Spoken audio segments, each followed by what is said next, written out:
Queridos irmãos, queridas irmãs, mais uma vez meditemos a palavra de Deus do terceiro domingo da Páscoa, tempo de ressurreição, tempo de vida nova, que nosso Senhor nos oferece através da sua igreja. O Evangelho é extraído de São Lucas, capítulo 24, versículos do 13 ao 35. O Evangelho nos apresenta aquele episódio que dois dos discípulos de Jesus, no primeiro dia da semana, iam caminhando em direção a um povoado chamado Emaús, que ficava distante de Jerusalém, 11 quilômetros. E a conversa entre os dois discípulos era exatamente sobre os últimos acontecimentos que se deram e eles acompanharam, presenciaram muito de perto, que foi o acontecimento do julgamento, da condenação e de todo aquele episódio, daquele grande teatro de sofrimento de nosso Senhor Jesus Cristo, que foi levado até o Calvário. E aí eles iam conversando sobre tudo o que tinha acontecido, claro, machucados, traumatizados com tudo aquilo que eles viram no grande cenário, o cenário da maldade, da falta de respeito, o cenário que é fruto de um coração ou de corações que ainda estão distantes do amor de Deus, que não fizeram a experiência do amor de Deus. Nisto, enquanto eles estão conversando, caminhando, Jesus então aparece e começa a conversar com eles. O que vocês estão conversando? O que ides conversando? E aí eles olham para aquele personagem e até faz uma pergunta: você não sabe o que aconteceu?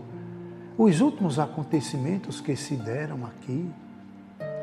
Jesus, o Nazareno, que passou toda a sua vida fazendo o bem, pregando o amor, pregando bondade, apresentando Deus para o coração das pessoas. Eu estou aqui fazendo, claro, minhas próprias referências, baseado, claro, no Evangelho, mas com certeza eles conversaram muito naquela caminhada de 11 quilômetros. Você é o único que não sabe o que aconteceu em Jerusalém? E o que foi que aconteceu? Pergunta Jesus. É claro que eles não tinham reconhecido até aqui que aquele personagem que, imaginam, colocou as mãos sobre os ombros deles e foi conversando com eles, era Jesus. E aí eles dizem, olha, quando Jesus pergunta, e o que foi que aconteceu? Ah, você não sabe, e aí relatam tudo e ainda acrescentam. Ele passou o tempo pregando o amor, pregando a misericórdia, pregando a bondade de Deus, acarinhando os abandonados, os sofridos, desprezados. E, ultimamente, o pegaram, o julgaram injustamente e o levaram à crucificação. E aí, nosso Senhor começa a discorrer sobre as Escrituras, dizendo-lhes, olha, mas tudo isso já estava presente na tradição, na Sagrada Escritura. Ele devia morrer, devia ressuscitar ao terceiro dia. E Jesus começa a fazer uma longa catequese para mostrar que o que aconteceu já tinha sido predito pela tradição, pelas Sagradas Escrituras, pelos profetas, e tudo aconteceu para se cumprir esta tradição, claro, que nela está exatamente o amor a misericórdia de Deus. E Jesus faz essa catequese quando eles chegam ao lugar Emaús, onde deviam ficar. Era mais ou menos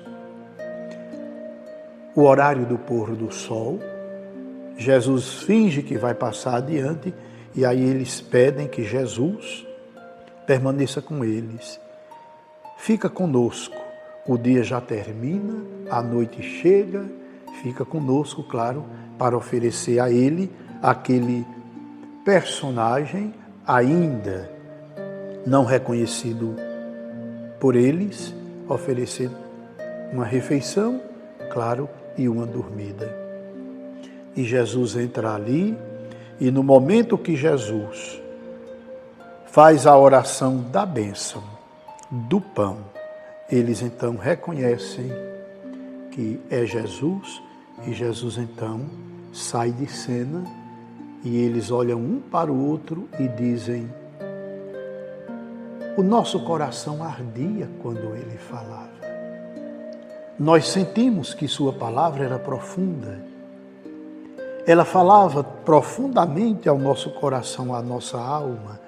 E a expressão que eles usam é exatamente esta: não ardia o nosso coração quando ele falava, quando nós vínhamos percorrendo essa grande caminhada que nós fizemos. E aí eles vão para levar a mensagem aos demais que viram Jesus. Viram-no ao partir o pão. Meus queridos irmãos, minhas queridas irmãs, esta caminhada de 11 quilômetros a Jerusalém, de Jerusalém até Emaús, não é também a nossa caminhada nesta vida? Nós também estamos caminhando para o reino de Deus. E nesta caminhada, nosso Senhor põe a mão nos nossos ombros, na nossa consciência, no nosso coração. Ele nos fala. Há aqueles que de início já compreendem e percebem com os olhos do coração, da alma, claro, iluminados pela fé, que é dom de Deus.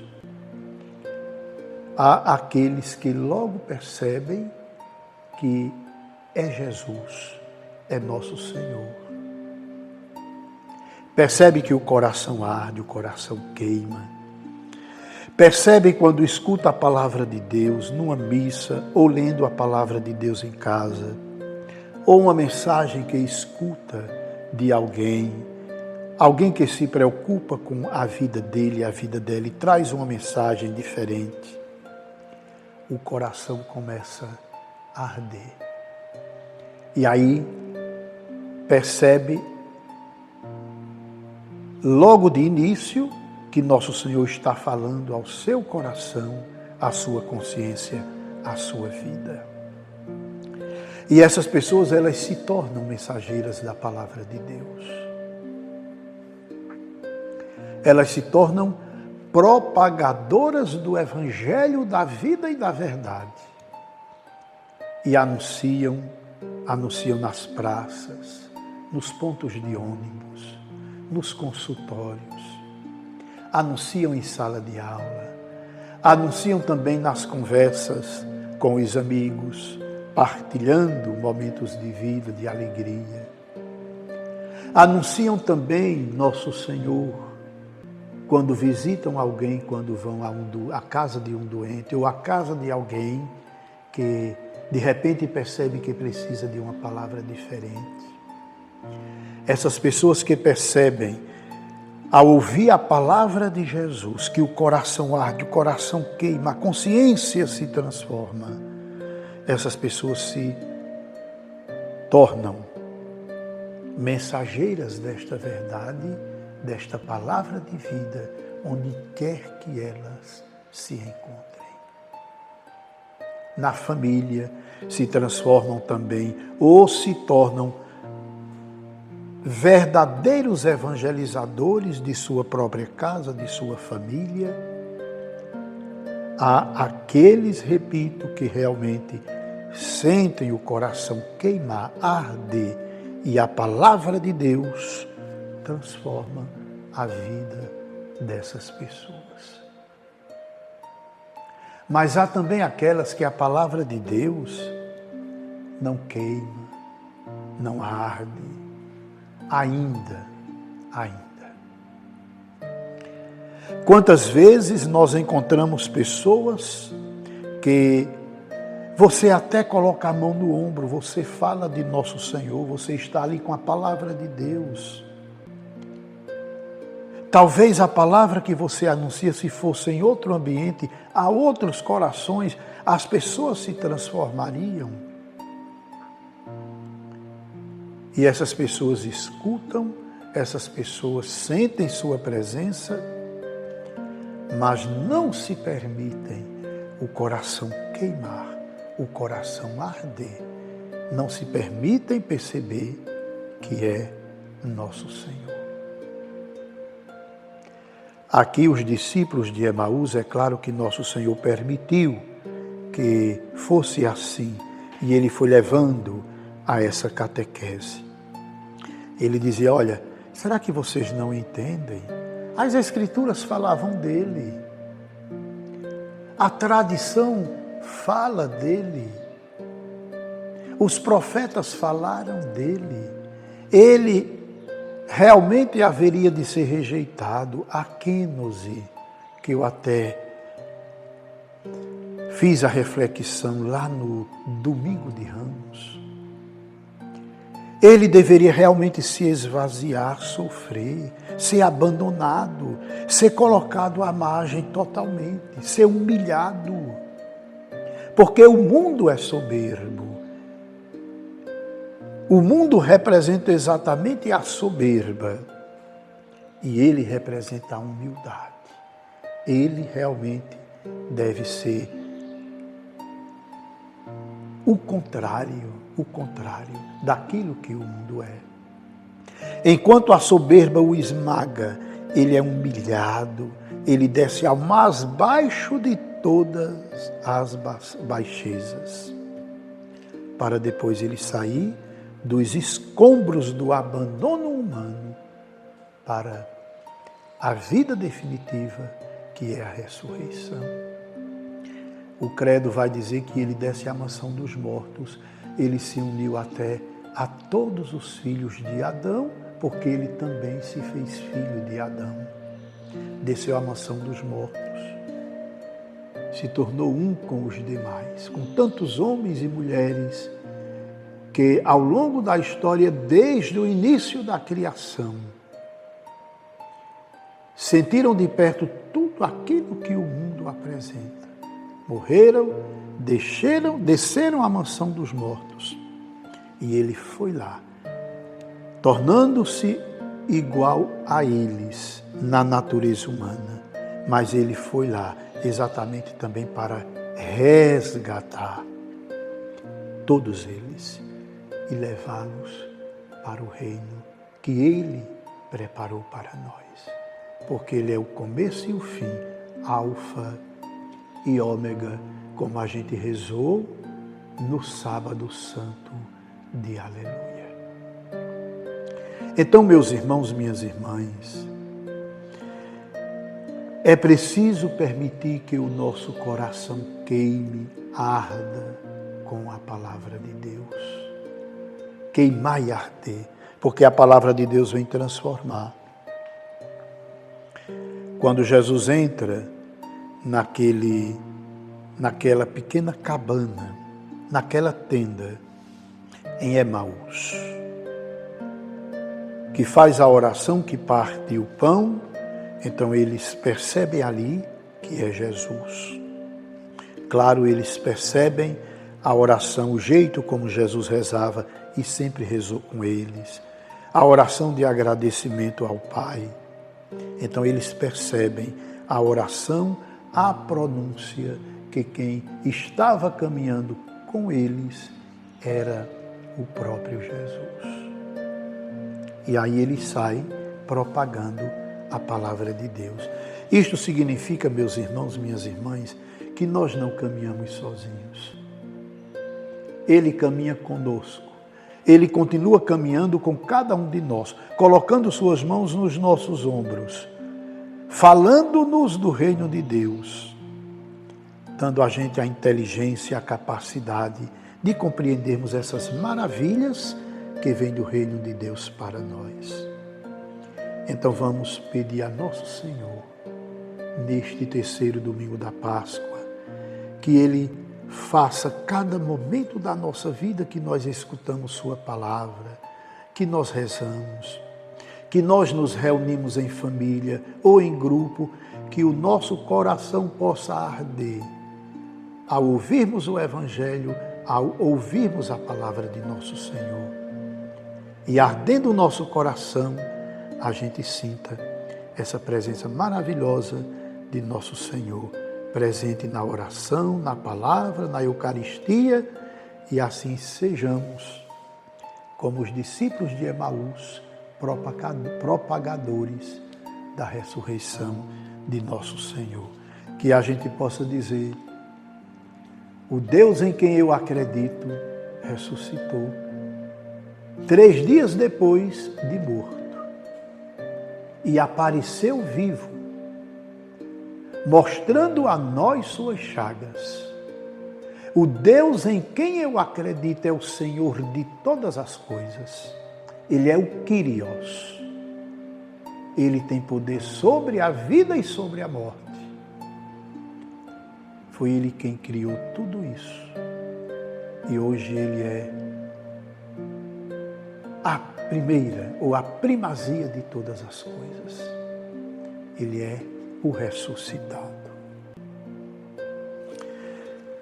Quero fazer no final deste vídeo o meu agradecimento a tantos que estão se inscrevendo,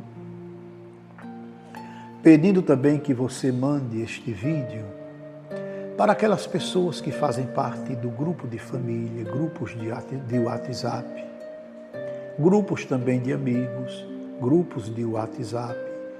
Mande também este vídeo para aquela pessoa que está precisando de uma palavra diferente, palavra de conforto, de esperança. Aquela pessoa que está passando por uma situação difícil, seja de convivência familiar ou no trabalho, seja também de doença, enfermidade, está em casa ou está no hospital. Mande este vídeo para esta pessoa.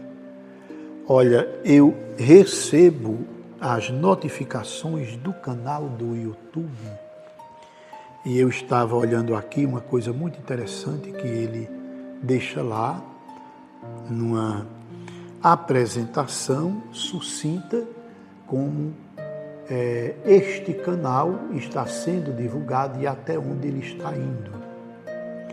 92% o meu canal é assistido aqui no Brasil. E é acompanhado também em Angola e Moçambique, 8%. Uns 3 meses atrás eu recebi, claro, no próprio canal, em um dos vídeos, um padre de Angola que trabalha lá com muitas crianças. Nós sabemos que são países que têm poucos padres e muita dificuldade também de evangelização, e ele mandava um agradecimento pelo vídeo e ao mesmo tempo me perguntava qual diocese eu pertencia aqui no Brasil. Eu tive um diálogo por escrito com ele, e ele também até me mencionou a paróquia dele e a diocese dele, que eu não vou saber pronunciar aqui, mas eu fico feliz saber que 8% do meu canal chega em Moçambique e Angola, que são países africanos.